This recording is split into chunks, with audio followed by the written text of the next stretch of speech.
Kabareskrim Komjen Pol Listio Sigit Prabowo didampingi Kapolda Jawa Barat Irjen Pol Rudi Sufahriyadi bersama jajaran menyampaikan kronologis pengungkapan kasus tersebut berkat kerja keras dan ketelitian serta kecermatan tim Satgasus Polri Merah Putih.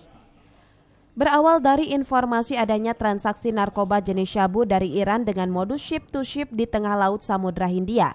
Dari hasil pendalaman, tim Satgasus berhasil membuntuti 2 orang kru kapal yang berhasil ditangkap di Pelabuhan Ratu dengan barang buktinya berupa 2 kg syabu.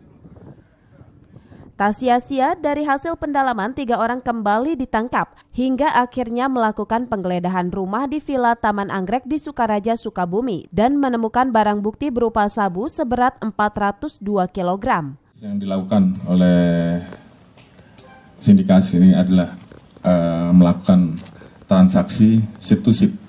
Jadi dari kapal yang ada di pelabuhan internasional kemudian dipindahkan menggunakan kapal nelayan dan masuk melalui jalur pantai. Jadi kali ini kita dapati dan kita buntuti bahwa mereka masuk melalui jalur yang ada di Pelabuhan Ratu.